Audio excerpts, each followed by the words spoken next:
Sebelum kita masuk ke materi selanjutnya, Ibu pertama kali akan menjelaskan dulu tentang peta konsep yang akan diajarkan materi kali ini. Yang pertama, bunyi. Bunyi itu berasal dari sumber bunyi melalui medium dan diterima oleh telinga kita. Kemudian, bunyi memiliki cepat rambat yang tergantung juga kepada medium. Bunyi memiliki ciri-ciri, ada kuat bunyi dan nada bunyi. Kuat bunyi dipengaruhi oleh amplitudo, sedangkan nada bunyi dipengaruhi oleh frekuensi, yang ada frekuensi infrasonik, ultrasonik, dan audiosonik. Nah, bunyi dapat mengalami ada peristiwa ada pemantulan, betul, pemantulan yang dapat menghasilkan gema dan gaung. Oke. Nah, sekarang kita akan masuk kepada pengertian bunyi. Nah, bunyi adalah gelombang longitudinal, hasil suatu getaran yang dapat merangsang indera pendengaran. Nih, seperti ini. Ibu berbicara, kedengaran kan? Berarti itu merupakan hasil suatu getaran. Nah, bunyi merambat harus memerlukan apa? Zat perantara atau media. Nah, dan tidak dapat merambat di ruang hampa. Ini ada suatu alat. Ini alat nih. Kita percobaan sebuah alat yang membuktikan bahwa bunyi merambat memerlukan zat perantara. Coba kalau bunyi bel misalnya, masukin ke dalam botol. Apa yang terjadi? Kedengeran kan? Nah, sekarang kedengeran. Bisa kedengaran. Kenapa? Karena belum ditutup botolnya. Sekarang kita tutup botolnya. Apa yang terjadi? Apakah anak ibu masih bisa kedengaran suara bel? Tidak. Oke. Kenapa? Karena dia berada di dalam ruang hampa udara. Nah, ini ada 3 syarat terjadinya bunyi. Bunyi yaitu pertama, sumber bunyi. Yang kedua, pendengar. Yang ketiga, medium perambatan sebagai zat perantara.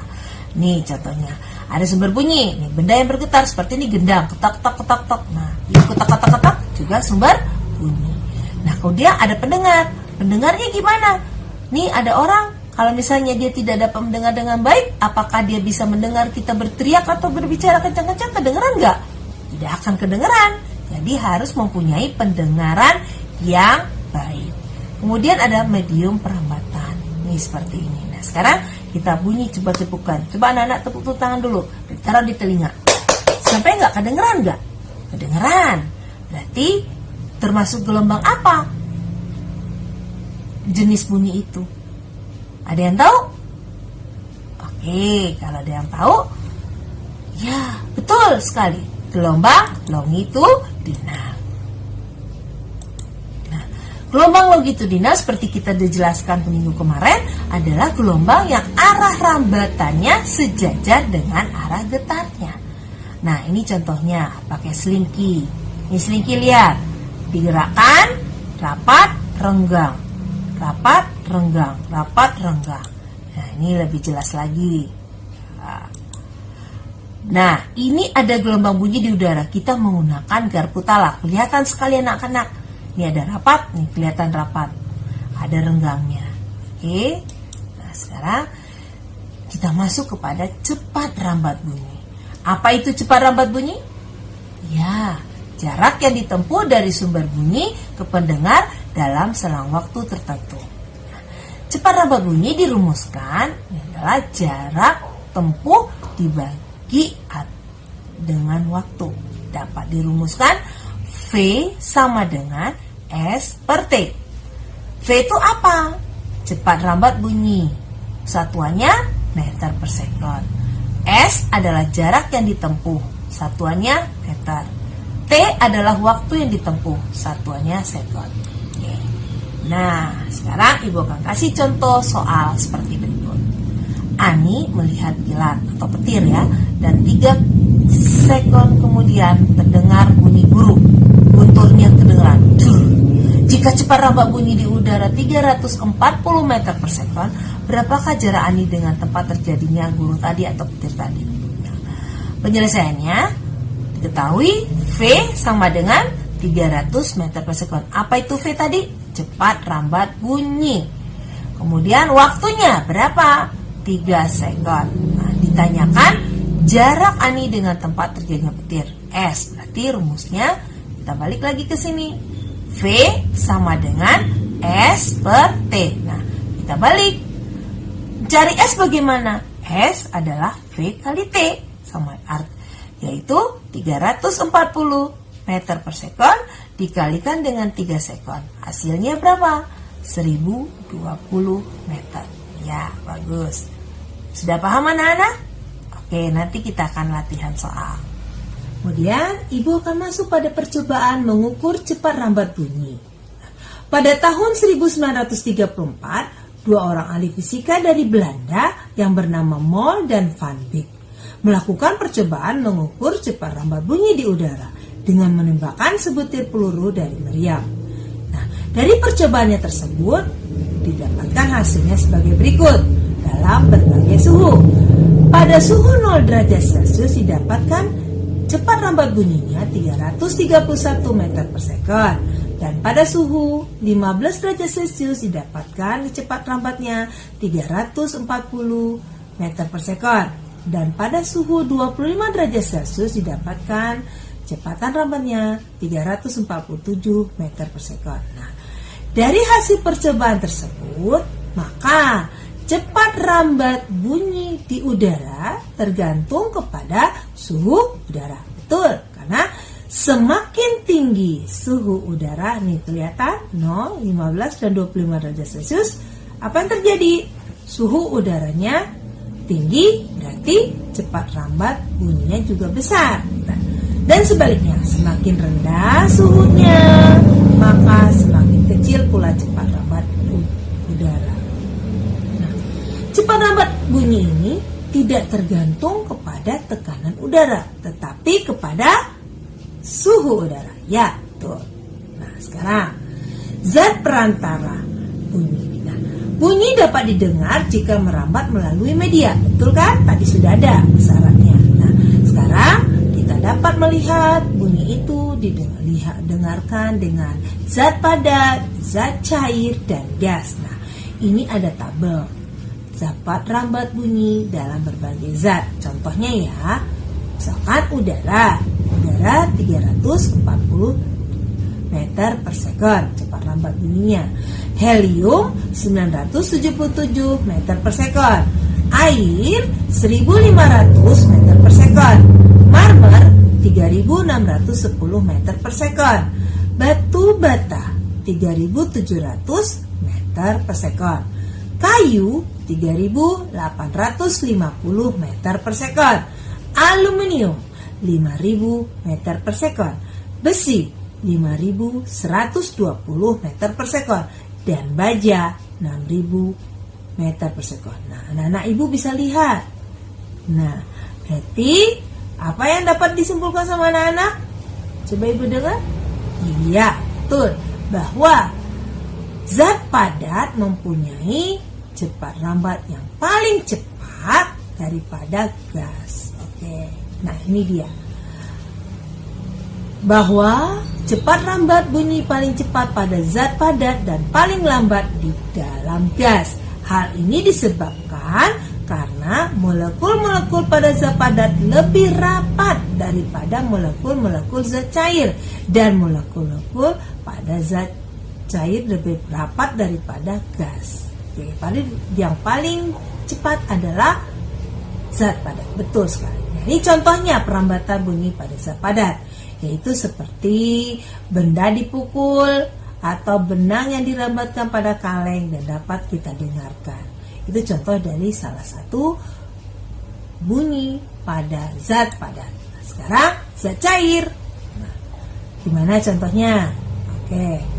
Contohnya adalah saat kaleng dipukul dalam air, terdengar suara merambat melalui air, ya kan?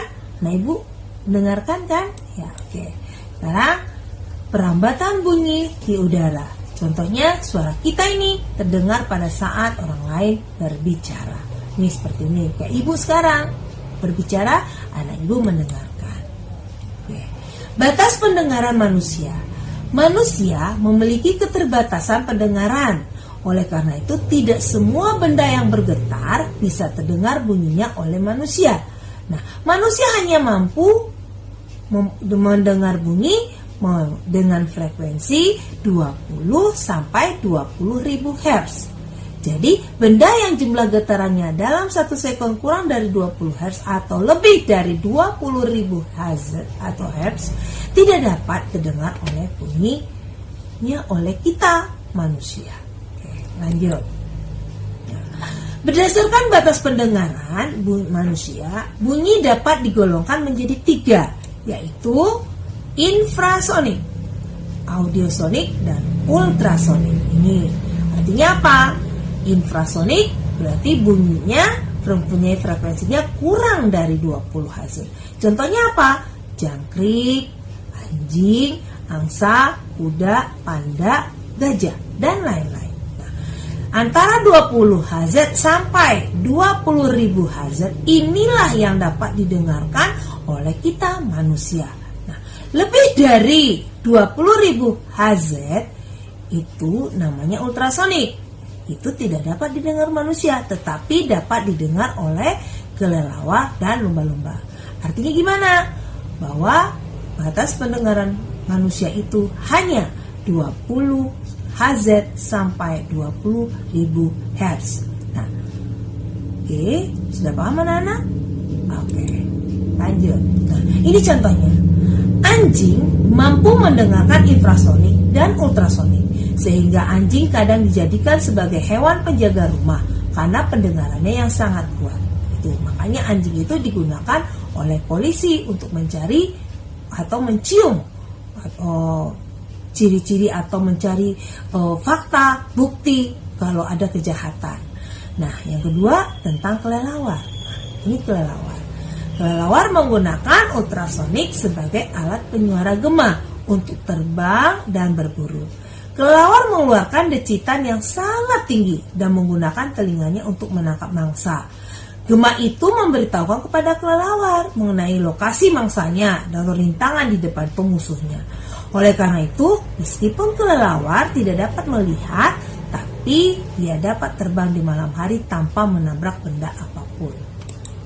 Oke, nah sekarang bagaimana aplikasi bunyi dalam kehidupan sehari-hari? Nah, ini dimanfaatkan oleh para saudara kita yang tidak dapat melihat dengan baik, itu tunanetra. Dia menggunakan kacamata tunanetra. Nah, ini contohnya. Kacamata yang dilengkapi dengan alat pengirim dan penerima ultrasonik. Alat penerima akan menghasilkan bunyi tinggi atau rendah tergantung jauh dekatnya benda dari tunanetra. Makanya tunanetra bisa mendengar saja, walaupun dia tidak dapat melihat dengan menggunakan kacamata tunanetra. Selanjutnya, mengukur kedalaman laut. Nah, untuk mengukur kedalaman laut ini kita menggunakan alat namanya vatometer. Nah, ini seperti ini. Pada kapal dipasang alat yang dapat memancarkan dan menerima pulsa ultrasonik, yaitulah namanya alatnya vatometer. Ketika pulsa mengenai dasar laut, pulsa mengenai dasar laut, dan pulsa itu akan dipantulkan kembali. Dipantulkan kembali ke alat vatometer. Nah, dengan menghitung selang waktu kita dapat menentukan kedalaman laut tersebut. Nah, makin besar selang waktu antara pengirim pulsa dengan penerima pulsa, berarti laut semakin dalam. Oke. Nah, ini rumusnya. D atau boleh juga S, sama saja, tidak masalah. Yang penting anak-anak paham. Sama dengan V kali T dibagi 2. Artinya D atau S kedalaman laut meter dalam satuan meter, V cepat rambat bunyi dalam satuan meter per sekon, T adalah selang waktu, satuannya dalam sekon. Ini ada contoh soalnya. Sebuah alat vatometer mengirimkan pulsa ultrasonik ke dasar laut. Setelah 0,75 sekon didengar bunyi pantulannya. Apabila cepat rambat bunyi di dalam air 2500 meter per sekon, T Tentukan kedalaman laut tersebut. Ya, kita ketahui dulu pertama sekali adalah V-nya atau cepat rambatnya 2500 meter per second. Kemudian T-nya 0,75 second. Ditanyakan D. Nah, rumusnya apa tadi? Nih, D sama dengan V kali T dibagi 2, yaitu 2500 meter per second dikali 0,75 second dibagi 2 hasilnya 937,5 meter. Oke, anak-anak sudah paham bagaimana mengukur kedalaman laut? Oke, lain kali Ibu akan kasih lagi latihan-latihan soal pada selanjutnya. Nah, ini juga digunakan pada alat kedokteran seperti ini. Misalnya pemeriksaan USG, ultrasonografi, yang digunakan dokter untuk memeriksa dede bayi yang ada di dalam kandungan. Getaran ultrasonik juga dapat digunakan oleh dokter gigi untuk mengunjang kotoran dan plak membuang karang gigi ya, sehingga terlepas dari kotoran giginya. Nah, itu tadi tentang cepat rambat bunyi. Nah, sekarang Ibu akan masuk lagi hal-hal apa saja yang mempengaruhi dari bunyi tadi. Nah, yang pertama adalah frekuensi. Yang kedua, warna bunyi atau kualitas bunyi. Yang ketiga, kuat bunyi dan amplitudo. Nah, Ibu akan bahas satu persatu. Nah, frekuensi bunyi. Frekuensi bunyi dihasilkan oleh suatu sumber bunyi yang dapat diamati dengan menggunakan alat osiloskop. Nah, bunyi dengan frekuensi rendah menghasilkan bentuk gelombang yang kurang rapat. Ini kurang rapat, yang kalau rendah kurang rapat. Nah, kalau mempunyai frekuensi yang tinggi, frekuensinya tinggi, berarti dia lebih rapat lagi. Nah, frekuensi bunyi dipengaruhi oleh jumlah getaran. Makin banyak jumlah getaran, maka makin tinggi frekuensi dan makin tinggi nada. Nih seperti ini ya. Kalau makin banyak jumlah getarannya, maka makin tinggi frekuensinya dan makin tinggi pula nadanya. Nah, yang kedua, warna bunyi atau kualitas bunyi. Nah, gabungan nada dasar dan nada-nada atas menghasilkan bentuk gelombang tertentu untuk setiap sumber nada. Bentuk gelombang inilah yang menunjukkan warna atau kualitas bunyi timbre dari sumber nada. Nih seperti ini. Ada warna nadanya atau kualitas dari bunyi, tinggi dan rendahnya. Yang ketiga, kuat bunyi dan amplitudo. Nah, amplitudo adalah jarak simpangan. Amplitudo juga dipengaruhi oleh kuat lemahnya bunyi. Selain itu juga dipengaruhi oleh jarak pendengar dengan sumber bunyi. Nih seperti ini. Nah, amplitudonya akan semakin besar kalau jaraknya jauh dari sumber dan dekat dari sumber bunyi. Selanjutnya Ibu masuk kepada nada dan desah. Apa itu nada? Ya, betul. Nada adalah bunyi yang beraturan dan memiliki frekuensi tunggal tertentu, misalkan musik dan lagu. Nah, desah yakni bunyi yang memiliki frekuensinya tidak teratur, seperti bunyi angin, ombak, suara rame-rame, suara di pasar atau suara yang banyak sekali. Itu adalah desah. Nah, oke, Ibu akan jelaskan tentang deret nada. Adalah urutan nada-nada berdasarkan besarnya frekuensi dari yang terkecil hingga terbesar, seperti ditunjukkan seperti berikut ini. Nih, do, re, mi, fa, sol, la, si, do. Iya, maaf suara Ibu nggak bagus ya. Anggap aja bagus. Oke.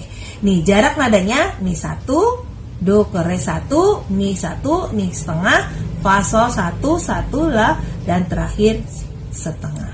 Yaitu jarak nadanya. Oke. Interval nada adalah perbandingan nada-nada dengan nada C. Sebagai nada dasarnya adalah nada C. Nih ya.